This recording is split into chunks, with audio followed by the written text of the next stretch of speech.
Pemirsa, jumlah kementerian pada masa pemerintahan Prabowo Gibran diprediksi akan bertambah.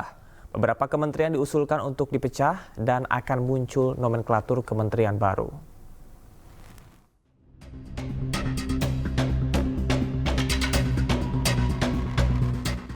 Satu bulan jelang dilantik, Prabowo Subianto dan Gibran Rakabuming Raka mulai menentukan nama-nama untuk mengisi kabinetnya.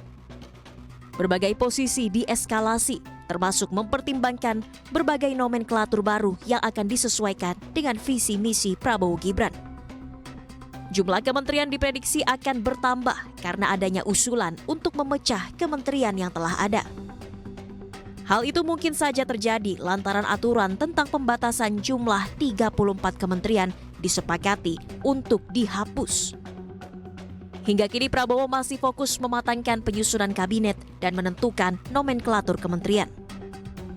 Saya juga belum tahu progresnya sampai mana, karena itu adalah hak prerogatif daripada presiden terpilih.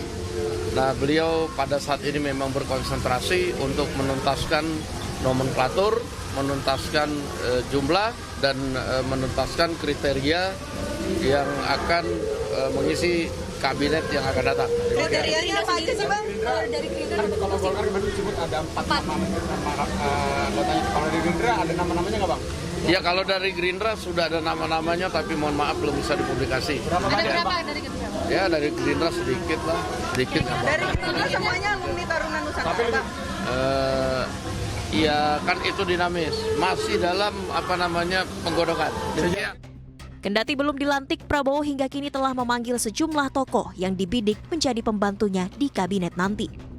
Partai politik pengusung juga telah mengusulkan kadernya untuk menjadi calon menteri. Yang pertama, untuk penyusunan kabinet adalah hak prerogatif presiden terpilih. Jadi kalau kita ini jangan bertindak atau berkomentar melampaui batas kewenangan. Serahkan semuanya kepada Pak Presiden terpilih, Pak Prabowo. Mau berapa jumlahnya kita lihat aja. Dan saya yakinkan bahwa pasti Pak Prabowo akan mempertimbangkan secara matang dan akan sesuai dengan peraturan perundang-undangan. Prabowo Subianto dan Gibran Rakabuming Raka sebelumnya akan mengedepankan kabinet Zaken yang diisi oleh mayoritas kalangan profesional. Tantangan berada di tangan Prabowo dan Gibran untuk membuat kabinet Zaken jadi kenyataan, sekaligus mengakomodir kepentingan partai politik pengusungnya. Tim Liputan iNews melaporkan.